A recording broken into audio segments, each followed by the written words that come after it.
साधुओं के साथ होने वाले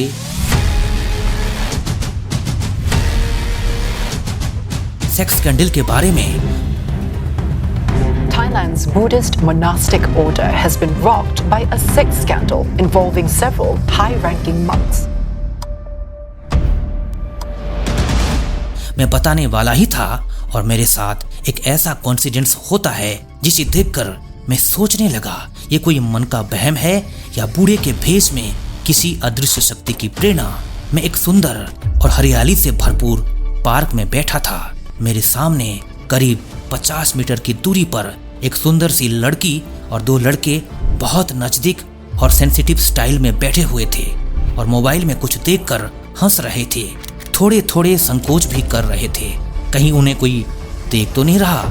दो लड़के उस लड़की को गलत तरीके से छूने की कोशिश कर रहे थे, पर उस लड़की को कोई प्रॉब्लम महसूस नहीं हो रही थी। वो पूरी तरह कंफर्टेबल फील कर रही थी। मंथन हब जो आपको मंथन करने में मदद करे। मेरे पास से अचानक एक बुजुर्ग व्यक्ति गुजरते हैं। मैंने उनको देखा और इशारे से कहा, ये कुछ ठीक नहीं हो रहा है। उन्होंने मेरे सामने संत कबीर का दोहा कहा और बोला, इसको समझ लेना, और चल दिए। फिर से कुछ ही पलकों के लिए मेरी नजर उन लड़की और लड़कों पर पड़ी और फिर से मैंने जैसे ही उस बुजुर्ग को देखा तो वे मुझे कहीं दिखे नहीं। मैं जरूर चौंक गया था, पर आपको बता दूं, उस दोहे का संबंध इसी सेक्स स्कैंडल के साथ है जिसको आप सुनने वाले हैं।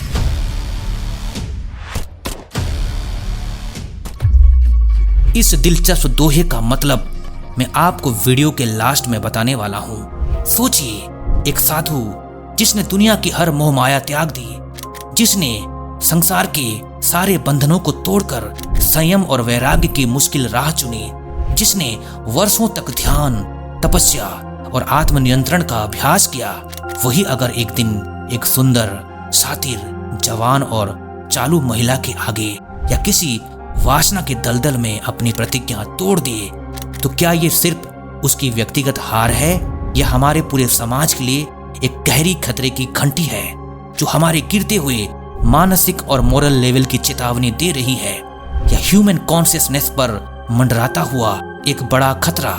ये सिर्फ किसी एक धर्म, किसी एक संप्रदाय की बात नहीं है दोस्तों, ये एक यूनिवर्सल वार्निंग है हम सब के लिए। अगर आपका अंदर का मन अस्थिर है, चंचल है और वासनाओं से भरा है, तो बाहर की कोई भी पोशाक, कोई भी पहचान, कोई भी टाइटल और पोजीशन और कोई भी डिग्री आपको बचा नहीं सकती। हाल ही में एक ऐसी घटना सामने आई जिसने पूरे विश्व को, खासकर बौद्ध जगत को सदमे में डाल दिया है। थाईलैंड में बौद्ध भिक्षुओं के एक बड़े सेक्स और ब्लैकमेल स्कैंडल का खुलासा हुआ है जिसने सदियों पुरानी आस्था और सम्मान को हिलाकर रख दिया है। इस मामले में एक 35 वर्षीय महिला जिसका नाम मिस गोल्फ बताया जा रहा है, उसे गिरफ्तार किया गया है। उस पर आरोप है कि उसने कई सीनियर बौद्ध भिक्षुओं के साथ यौन संबंध बनाए, फंसाया और फिर गुप्त रूप से वीडियो रिकॉर्ड कर More than 80,000 images and video files were found on her phones. उन्हें लाखों डॉलर के लिए ब्लैकमेल किया। पुलिस जांच में जो तथ्य सामने आए हैं वे चौंकाने वाले हैं। कम से कम 9 सीनियर भिक्षु और मठाधीश इसी स्कैंडल में सीधे तौर पर शामिल पाए गए हैं, जिनमें से कई को उनके पद से हटा दिया गया है और उन्हें मॉन्कहुड से निष्कासित कर दिया गया है। मिस गोल्फ के बैंक खातों में मंदिरों के दान के माध्यम से लगभग 12 मिलियन डॉलर, करीब 100 करोड़ रुपए से अधिक अमाउंट ट्रांसफर की गई थी। यह पैसा भक्तों द्वारा पुण्य कमाने की आशा से मंदिर को दान किया गया था। इन्वेस्टिगेटिंग अथॉरिटी को मिस गोल्फ के फोन में 80,000 से अधिक आपत्तिजनक तस्वीरें और वीडियो मिले हैं जिनका इस्तेमाल उन भिक्षुओं को ब्लैकमेल करने के लिए किया गया था। सोचिए, वो व्यक्ति जिन्होंने जीवन की सारी सुख सुविधाएं, रिश्ते, नाते और सांसारिक भोग त्याग दिए थे, जिन्होंने स्वयं को विरक्त घोषित कर दिया था, अगर वही वासना के गहरे दलदल में और डिजिटल ब्लैकमेल के जाल में इतनी बुरी तरह फंस जाए, तो एक आम व्यक्ति की क्या स्थिति होगी? हम सबकी क्या स्थिति होगी जो हर दिन दुनिया के लोभ, आकर्षण और प्रलोभनों से घिरे हैं, जो हर तरफ से काम, क्रोध, लोभ के तीरों से बिंधा जा रहा है। यह घटना चीख चीख कर बताती है कि केवल बाहरी संयम, भगवा वस्त्र पहन लेना या एक विशेष पहचान अपना लेना पर्याप्त नहीं है। जब तक भीतर का मन, हमारी अंतरात्मा पूरी तरह से वश में ना हो, तब तक ये सब दिखावा मात्र हो जाता है। तो आखिर ऐसा क्यों होता है? क्यों इतने कठोर तप और त्याग के बाद भी लोग भटक जाते हैं? इसका जवाब केवल आध्यात्मिक नहीं, बल्कि हमारे मस्तिष्क के विज्ञान और साइकोलॉजी में छिपा है। मनुष्य के मस्तिष्क का एक हिस्सा है जिसे लिम्बिक सिस्टम कहते हैं। ये हमारी भावना, प्रेरणा और बेसिक इच्छाओं को, जैसे भूख, प्यास और यौन इच्छा को नियंत्रित करता है। अगर इस हिस्से को पूरी तरह से ट्रेन ना किया जाए तो संयम और ब्रह्मचर्य कभी टिक नहीं सकता। इसके विपरीत मस्तिष्क का प्रीफ्रंटल कॉर्टेक्स होता है, जो विवेक, निर्णय लेने और इच्छा शक्ति के लिए जिम्मेदार है। ब्रह्मचर्य का अभ्यास इसी प्रीफ्रंटल कॉर्टेक्स को मजबूत करता है ताकि आप लिम्बिक सिस्टम की इंस्टेंट इच्छाओं पर नियंत्रण पा सकें। न्यूरोप्लास्टिसिटी का सिद्धांत बताता है कि हमारा मस्तिष्क लगातार बदलता रहता है और बिना सही अभ्यास के वह पुरानी आदतों की ओर लौट सकता है। अगर हमने अपनी ऊर्जा को ऊपर की ओर प्रवाहित करना नहीं सीखा तो अभ्यास या ब्रह्मचर्य केवल एक बाहरी दिखावा बनकर रह जाता है। आप बाहर से भले ही साधु दिखें, लेकिन भीतर से आप वही सामान्य व्यक्ति हैं जो वासनाओं के अधीन है और जो किसी भी क्षण गिर सकता है। सच तो ये है कि ब्रह्मचर्य कोई पोशाक नहीं है, यह कोई टैग या टाइटल नहीं है। यह तो प्राणों की साधना है। यह आपकी जीवन ऊर्जा, जिसे प्राचीन ग्रंथों में ओजस कहा गया है, उसको और आपकी चेतना को एक नई दिशा देने का विज्ञान है।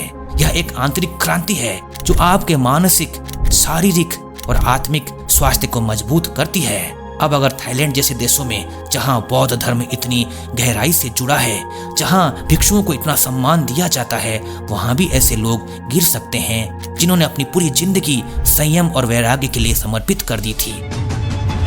तो सोचिए, हम युवा जो आज विश्व में हर दिन डिजिटल बमबारी का सामना कर रहे हैं, हम पर कितना बड़ा खतरा है। लोकल सर्कल्स द्वारा 2023 में किए गए एक सर्वे के अनुसार 47% शहरी भारतीय माता पिता के बच्चे, जिनकी उम्र 9 से 17 वर्ष है, प्रतिदिन 3 घंटे या उससे अधिक सोशल मीडिया, वीडियो, OTT और ऑनलाइन कंटेंट पर बिताते हैं। एक अन्य रिपोर्ट बताती है कि 18 से 25 वर्ष के एज कैटेगरी में 5% युवा सोशल मीडिया के आदी हैं, जबकि 24% इंटरनेट का प्रॉब्लमेटिक इस्तेमाल करते हैं। आपका स्मार्टफोन, अनगिनत वीडियो, सोशल मीडिया के एंडलेस फीड्स, ये सब आज के समय के राक्षस हैं। ये दिन रात आपके विवेक को खा रहे हैं, आपकी एकाग्रता को भंग कर रहे हैं और आपकी इच्छा शक्ति को कमजोर कर रहे हैं। ये आपको अनजाने में ही वासना के दलदल की ओर धकेल रहे हैं, क्योंकि डिजिटल सामग्री अक्सर ऐसी होती है जो तुरंत ग्रेटिफिकेशन देती है और डोपामिन के स्तर को बढ़ाती है, जिससे लत लगने की संभावना बढ़ जाती है। अगर आपने अभी से ब्रह्मचर्य को केवल एक जीवन शैली, शास्त्र या एक सिद्धांत मानकर उसे अपने जीवन में अभ्यास करना शुरू नहीं किया, तो समय आपको गिराने का कोई मौका नहीं छोड़ेगा। ये आपकी मानसिक शक्ति, आपकी शारीरिक ऊर्जा और आपके भविष्य को धीरे धीरे खत्म कर देगा। आपकी मैस्कुलाइन एनर्जी खत्म हो जाएगी, एकाग्रता कम होगी, आपकी स्मरण शक्ति कमजोर होगी और आपके भीतर का आत्मविश्वास खो जाएगा।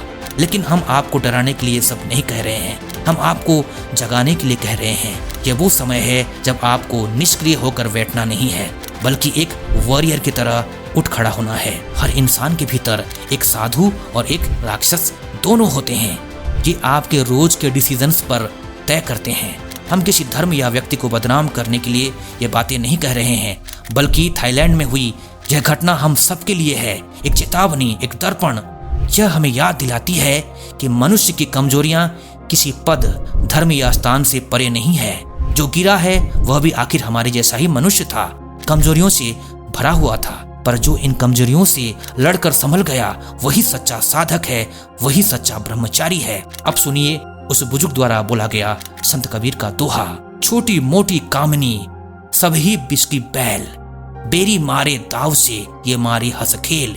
अर्थात जो कामनी है, जो कामजाल में फंसाती है, वो छोटी हो या बड़ी, वो एक विष की बैल है। जैसे आपसे द्वेष करने वाला आपको दाव से मार डालता है, पर यह कामनी आपको हंसते खेलते मार डालती है। तो अब खुद से पूछिए, क्या आप सिर्फ दुनिया को दिखाने के लिए एक विद्यार्थी, गृहस्थी, जिज्ञासु या साधक बने हैं, या सिर्फ एक दिखावटी जीवन जी रहे हैं, या आप अपने भीतर की वासनाओं से, अपनी कमजोरियों से असली युद्ध करने के लिए तैयार हैं?